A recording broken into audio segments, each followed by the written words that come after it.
More than 21 centuries ago, a mechanism of fabulous ingenuity was created in Greece, a machine capable of indicating exactly how the sky would look for decades to come, the position of the sun and moon, lunar phases, and even eclipses. But this incredible invention would be drowned in the sea and its secret forgotten for 2,000 years.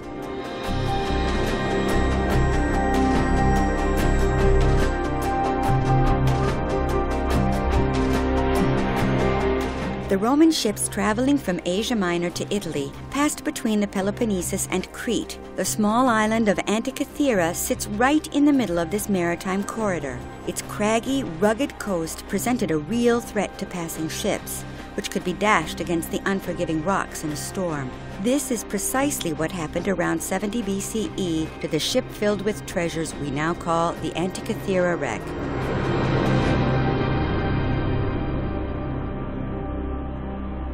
In 1900, fishermen diving for sponges spied a bronze hand on the seafloor. They told the Greek authorities, who, the next winter, searched the Antikythera coast around the shipwreck. Half concealed in the seabed, they found more than 200 amphorae, some of them intact. Nearby were the usual objects of a ship's crew, such as oil lamps. There were also finely worked vases. The more they searched, the more exceptional objects came to light. In fact, this Roman boat, perhaps on its way from Rhodes or the coast of Asia Minor in what is today Turkey, had been carrying some of the most prized works of art of its day.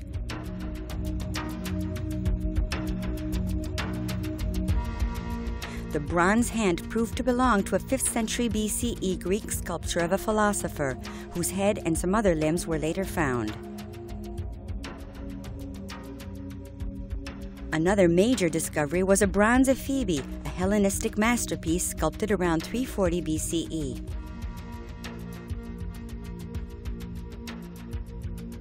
Half submerged in the seabed, more statues were preserved from corrosion by the sand and sediment.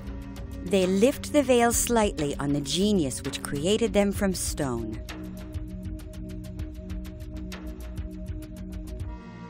Amongst these sublime objects, the divers found an intriguing bronze item, about 20 centimeters high, which began to disintegrate as soon as it was removed from the water. From the first, scientists realized that this was a mechanism for astronomical data.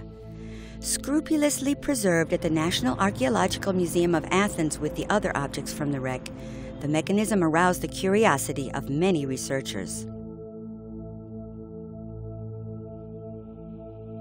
It was only in the 21st century that modern tools for scanning could penetrate the corrosion to reveal in 3 dimensions the interior of the machine.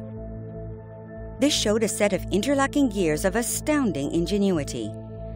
High-resolution photographs using different exposures brought to light inscriptions on the sides of the machine which appeared to be part of an instruction manual. Scientists compared the numbers inscribed in the text to the number of teeth in the gears and their arrangement, and applied these to the known astronomical cycles of antiquity.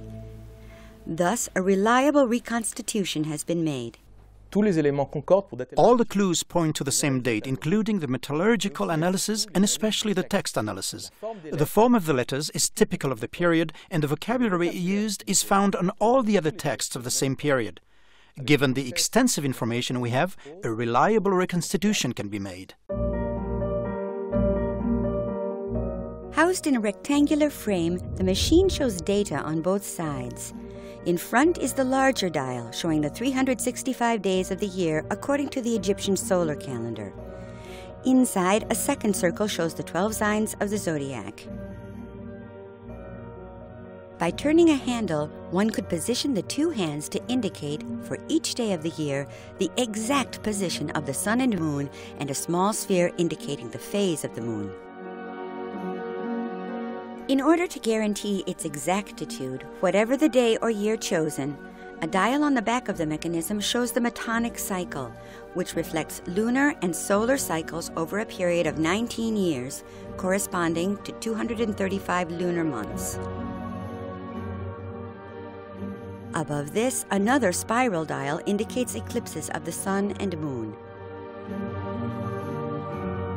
The handle was used to advance the pointer to determine when the next eclipse would occur in the Saros cycle. As these operations were connected by the interlocking gears, the actual date of the eclipse showed on the other dial. How did the Greeks manage to devise a mechanism to reflect such complex and irregular data as the lunar cycles? The question also intrigues today's specialists in fine watchmaking. Matthias Butte, Director of Research and Development at Hublot, decided to reproduce these ancient forgotten calculations and integrate them into a modern watch. Je voulais pas être comme un pilleur de tombes qui vient voler une idée. I didn't want to be like a tomb robber who comes to steal an idea which has existed for a long time, but rather like someone who approaches our forefathers with deep respect, whose goal is to recreate the antique object in a contemporary form. The original is about 20 centimeters high, and we have been able to create a 30mm movement which can easily be worn on a wrist. This Antikythera mechanism includes ingenious features which are not found in modern watchmaking.